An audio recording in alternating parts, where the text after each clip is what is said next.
Welcome back to our Wealthy Mindset, where we talk about all things money, mindset, and business. As your host, Cindy, your fractional CFO and financial bestie. I'm officially done with taxes. I just wrote my estate planning exam yesterday, so now I wait a month for the results. And now I feel like I have a fresh start to my business. It's kind of weird. It's like when you start your first day of school or like a new semester, that's what it really feels like to me. This summer, I'm super excited.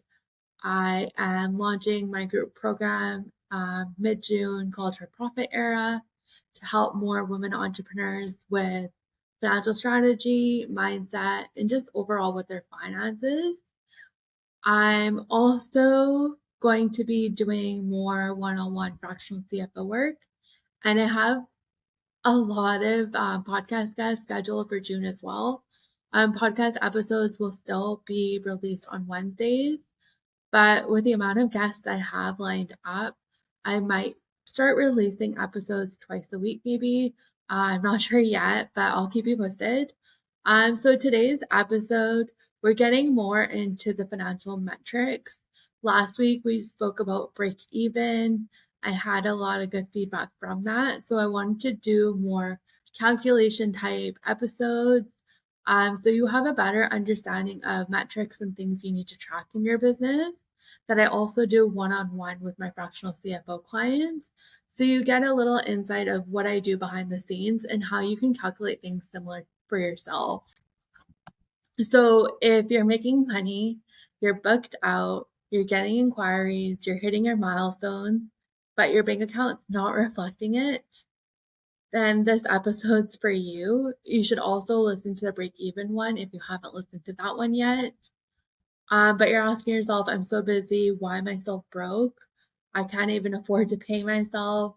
Then this episode is going to give you the clarity you didn't know you needed.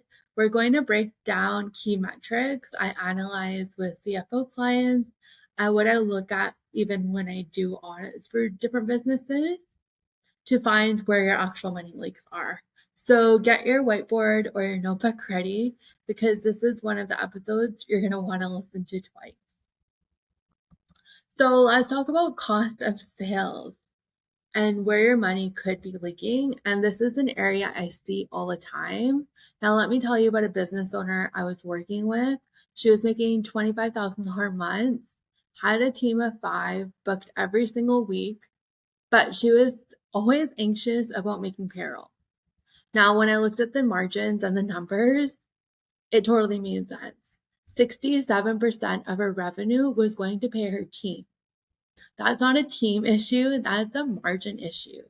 And then after she pays like her overhead, even her taxes, there's nothing left over to pay herself or to set up an emergency savings account with. So let's talk about what cost of sales is. So it's all the costs it takes to deliver your product or service. Think contractor, stylist, assistants, product supplies.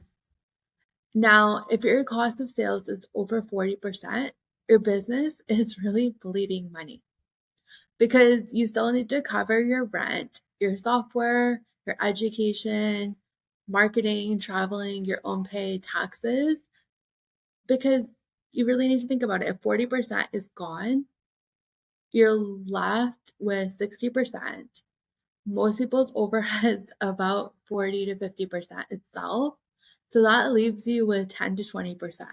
Now with that 10 to 20%, are you going to save for taxes, your emergency savings, or are you going to pay yourself? That's where a lot of business owners get stuck. Now, let me give you some examples. So let's say business A has revenue of $20,000. Their team and supplies cost $13,000 and $2,000. That gives you $15,000 in expenses. So the difference between your revenue and these two costs give you your gross profit. Now, in example 2, the revenue is the same, the supplies are the same, but the team cost is less than half. So you're left with $12,000 as gross profit.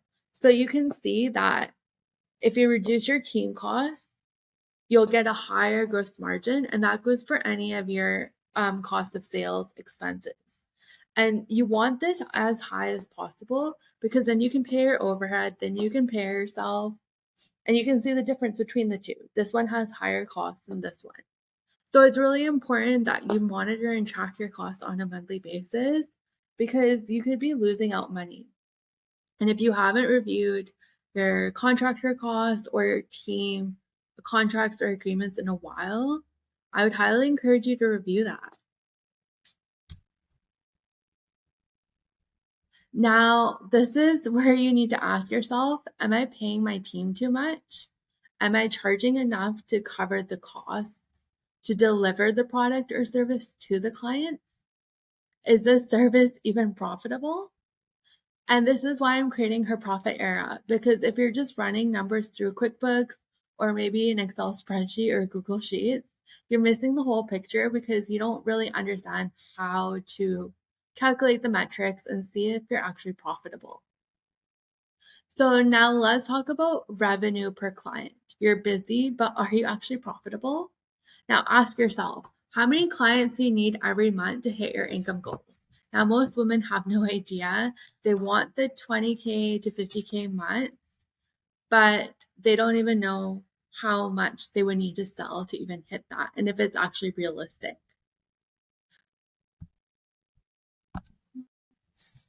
Now let's look at revenue per client. Now, how do you calculate this? You're going to take your total monthly revenue divided by total clients. Now, let's say, for example, you have 50 clients, you charge them $100, that gives you $5,000.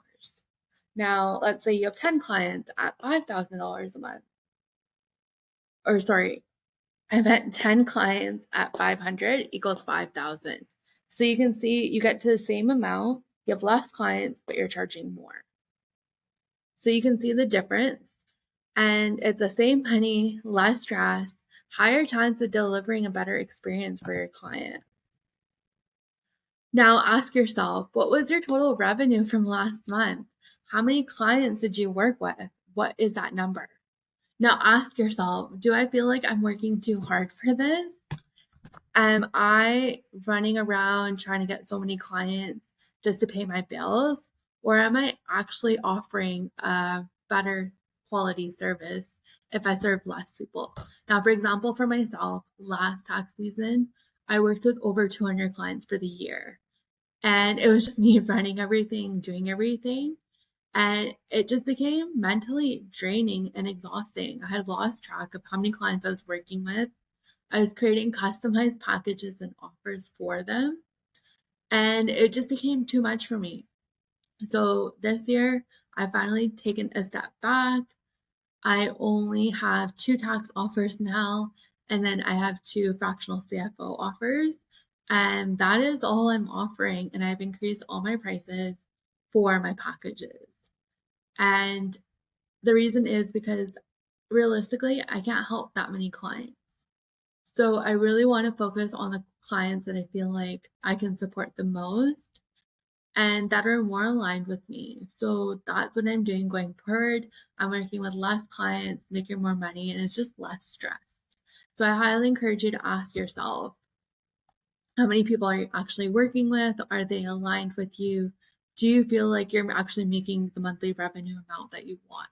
Because we all want the 50K months, but when we break down how many clients we need to work with to get to that 50K, the numbers just don't add up. So really consider either your pricing or the number of clients that you're working with. Now let's talk about if you're scared to raise your prices, it's probably because you've never seen your numbers clearly. You're not greedy for wanting more or to earn more. You just need to be strategic. And honestly, you're not charging enough if you're booked out and still not hitting your income goals. If you're booked out and you can't take on any more clients, you should 100% be increasing your prices. Now, this is the stuff I'm going to be supporting women with in her profit era because we want to make sure that the math is mapping. So the next thing I want to talk about is your owner's pay. How much are you actually paying yourself? Because you pay your team, you pay your rent, you pay for Canva, Stripe, high level, different like flow desk, all these kind of courses, masterminds, gas, groceries. But yourself, you're not even on the list. You put yourself last. And this is the number one thing I see business owners struggle with. Their numbers just don't work for them to actually pay themselves consistently the amount that they need or want. I've seen a woman making 20K months, but only paying herself $500 and living off of her credit card and her line of credit on her personal side. You should be paying yourself at least 30% of your monthly revenue. Now, ideally, this number should be 50%. This includes paying yourself a salary, profit distributions, saving for your own personal taxes. Like, there's so much that you pay for on the personal side that you just ignore. Now, let's say you made $15,000 last month in your business. Be honest with yourself, how much actually went to you? If it's less than $4,500, your model for sales, your offers, your pricing, your costs really needs tweaking, and you need to review the percentages of how much is going out because you should be paying yourself more. Like I mentioned, the 30 to 50%. Now, one of my clients was only paying herself $1,200 a month while making $18,000 a month.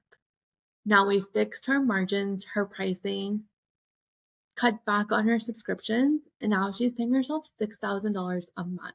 She has $3,000 in tax savings and doesn't touch her line of credit and is able to pay off her credit cards right away. So you didn't leave your 9 to 5 to live paycheck to paycheck in your own business. You deserve to get paid like the CEO you are. And a lot of business owners, they forget that. They forget why they even started their business in the first place. And that doesn't happen by accident. You really need to be intentional with your numbers and make sure that they're actually adding up and making sense for the life that you want. So here's your checklist. Check your cost of sales. Are you spending more than 40% to deliver your product or service to your client? Check your revenue per client. Is it too low for the life you want? Also check how much you're actually paying yourself. What percentage of sales is that? Are you actually paying yourself what you're worth? Are you just paying yourself what's left over? If any of these are out of balance, you do not need a new offer. You just need more financial structure in your business. And I'd love to support you with that. You really deserve to feel confident about your money, not confused, not anxious, and not reactive. And this is why I'm building out her profit era to really give you the tools, coaching, and check ins you need to build a real financial strategy. Not just survive, but actually feel wealthy. And once you have the systems built in your business, you're set for life because you know exactly what the margins need to look like. So if you're listening and thinking this is exactly what I need, then it's time to join her profit era. You can send me a DM on Instagram at It's Cindy Kumar. The program's going to start on June 18th, and it's going to be 90 days. So every Wednesday, we're going to meet over Zoom, and I'm going to go over the lesson plan, give you templates and handouts so you can calculate the numbers yourself.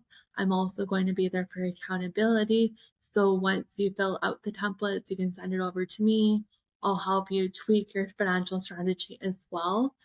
And once you're through the 90 days, like you're not going to need me anymore. And that's always my goal, regardless if you work with me in a group coaching program or work with me one-on-one.